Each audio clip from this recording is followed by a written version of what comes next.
Magandang umaga po sa ating lahat, mga kapatid. Magandang umaga po, Father. Kung tayo po ay araw-araw nagsisimba, marahil napansin natin na ang mga pagbasa sa mga nakarang araw ay puro halos patungkol sa pagpapatawad, tungkol sa pagkakaroon ng kapayapaan at pagbabahagi nito sa iba. Ngayon sa ating ebanghelyo, malinaw nating napakinggan ang kwento tungkol sa pagpapatawad.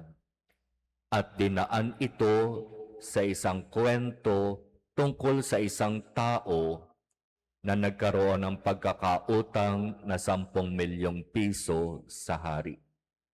Hindi makabayad, nagmakaawa, pinatawad. Pero itong mismong pinatawad na ito, nakita niya yung kanyang kapwa lingkod na may utang na 500 piso. Sinunggaban, pilit pinagbayad. Nang hindi makabayad, ipinabilanggo. Nalaman ito ng hari. At napakabigat ng binitiwang salita ng hari. Ikaw, napakasama mo. Nagmakaawa ka sa akin dahil sa pagkakautang mo, kaya pinatawad kita. Pero bakit hindi mo mapatawad yung kapwa lingkod mo na nagkautang sa iyo ng 500 piso at ito'y ipinabilanggo mo pa? Sabi ng Ebanghelyo, gayon din ang gagawin sa inyo ng aking amang nasa langit kung hindi ninyo patatawarin ang inyong kapatid. Sa simula nitong kwento, naglakas loob si Pedro, di ba? Panginoon, ilang beses ko po bang patatawarin ang kapatid ko na paulit-ulit na nagkakasala sa akin? 7 beses po ba?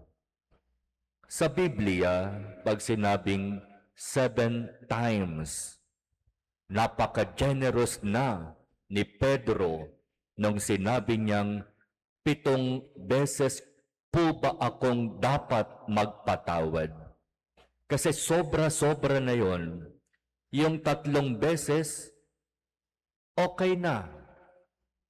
Another 3 times? O sige, pipilitin ko, pwede na. Dumagdag pa. Sabi ni Pedro, hindi lang basta 3 beses, hindi lang basta another 3 times, nagdagdag pa sa ng isa, kaya 7 times po ba akong dapat magpatawad sa kapatid ko na paulit-ulit na nagkakasala sa akin? Ganon ka-generous si Pedro. Dinoble niya yung usual 3 times at dinagdagan pa niya ng isa.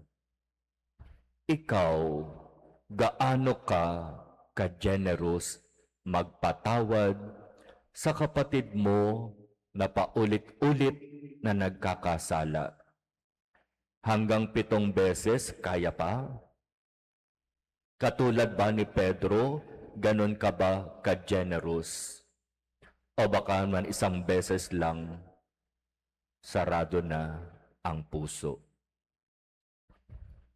Gaano katigas ang ating puso kung ang pag-uusapan, pagpapatawad? Pero nakakagulat ang naging tugon ni Jesus. Pedro, hindi lamang 7 times, kundi 70 times 7.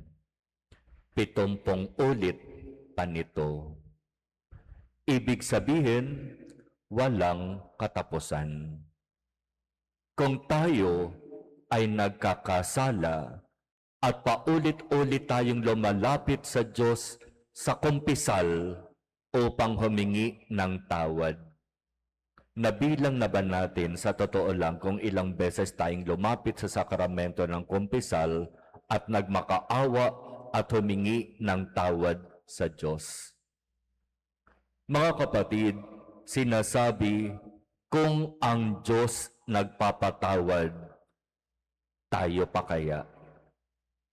Kung ikaw ay pinatawad ng Diyos sa isang kasalanang sobrang pinagsisihan at inihingi mo ng tawad sa Kanya, bakit hindi ka matutong magpatawad sa kapwa?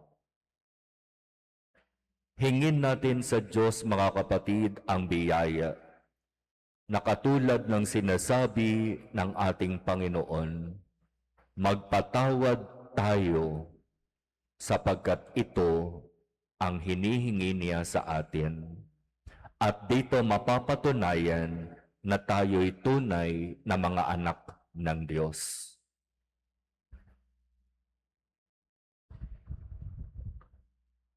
Amen.